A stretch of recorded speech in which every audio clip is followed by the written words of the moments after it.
pacífica. Opinion polls show Catalans fairly evenly divided on whether or not to secede from Spain, but a considerable majority want the democratic process to decide. Let's get some more analysis of the situation. Remember, of course, the vote happening this weekend. Let's bring in political analyst Carlos Mascarell Vilar, who is in Brussels. Thank you very much for joining us. The situation, from where I'm standing, looks extremely awkward. It looks like neither side will back down, and clearly the tension will mount and mount. Mm-hmm. Yeah, it's thanks for the invitation, first of all. Actually, yeah, it's quite awkward. I think the problem is that nobody knows what will happen.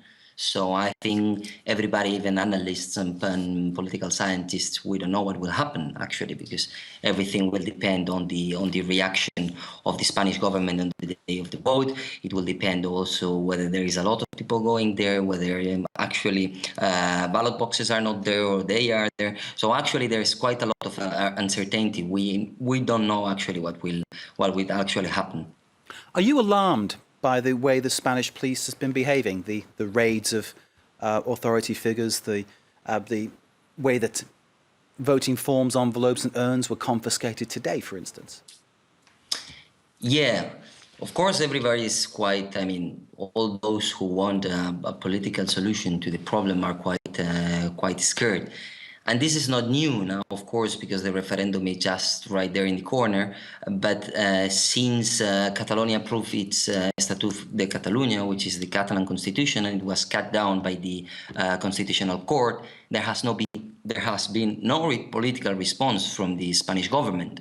So all the time it has been a judicial process trying to put people in jail or trying to block the process through juridical means rather than try to provide a political response. This is only, again, a last sign of the Spanish understanding of the situation. So a lack of willing to solve it politically and try to use judicial means to solve a political problem, which is completely nonsense. Is Catalonia ready for independence? Is this something that has been thought through, has been reasoned through? Do they have a real plan?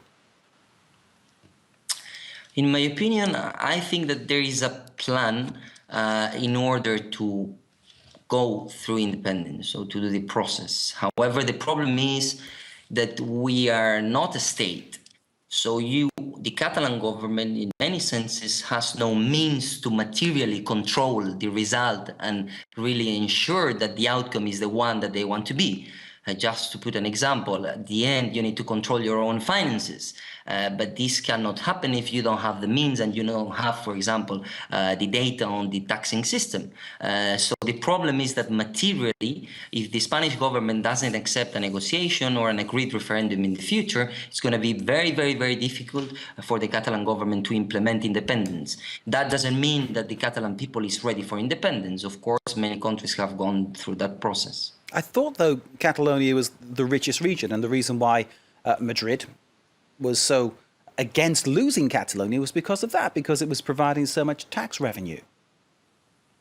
Yeah, that's one of the reasons, actually. Catalonia is one of the richest regions in Spain. I think it's providing around 20% of the Spanish GDP, which is quite a lot. That's one argument, but I think it goes beyond the financial issue. Of course, Madrid is against because they will lose a lot of revenues for the Spanish state. However, there is also a lack of political culture and understanding of diversity in Spain. Even if it's one of the most decentralized countries in Europe, there is a lack of federal political culture and understanding of diversity and plurinationality. If you go to the UK or to other countries, I'm sure this situation, we would have never arrived to this situation because the problem would have been resolved before, giving more competences, trying to have a dialogue on what is the potential solution. So it's a combination between the financial situation or the financial argument and other arguments which are more symbolic or emotional.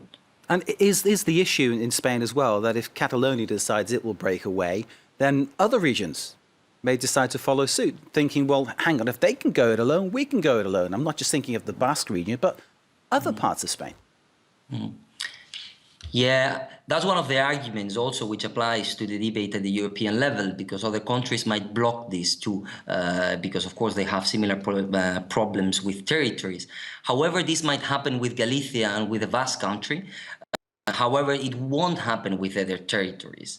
I don't think that, for example, the Andalusians would like to separate from Spain or to split Spain just because Catalonia has done it. So there needs to be a certain and reasonable situation there, which is a common language, common history. So it is not simply because you want independence. However, it is true that, of course, if you open the door for Catalonia to get independence, other regions with similar nationalist approach or willings would like to do the same. However, the point is, let's do it in a political way and in a democratic way. So it makes no sense to block it from a juridical perspective. Of course, there are people on the other side of the Pyrenees, in that little section of France around Perpignan, who also say that they are Catalan as well. I'm not going to ask you about their future, but we'll leave that one just hanging in the air. What I am going to ask you, though, is come voting day, how do you think it's all going to turn out? Because clearly people want to vote, people want to express what they think, and there are authorities who don't want them and don't think that they should have the chance to do that. Yeah, I think the day of the vote, all those who are in favor of independence in Catalonia, we need to see how many people that is, but it's around 50 is in favor, 50 is against. We need to see between maybe 50 and 60. That's the debate, actually. That's the question, whether it's more than 50 or not. I don't think those voting against will actually block the process, in the sense that they will not go to block other Catalans to go to the polls. However, maybe some of them even would like to participate, because we need to remember that a lot of people in Catalonia is in favor of the referendum. 80% of the Catalan people is in favor of solving the situation through a referendum, which might also call those against to vote, because they are in favor of their right to decide. So I think the conflict will be more between those going to vote and the Spanish police trying to block, trying to take out ballot boxes, trying to block the whole process. We will see, and we will hope that there is going to be violence in the whole process. Well, let's hope that it is a peaceful outcome, and that the right decision is taken and democracy is respected. Carlos Mascarell Vilar, thank you, sir, very much for joining us. We appreciate your time and your analysis. And we at France 24, of course, continue covering this story right until voting day. And to remind you, we have a special debate program coming from Barcelona on the day itself. Full analysis.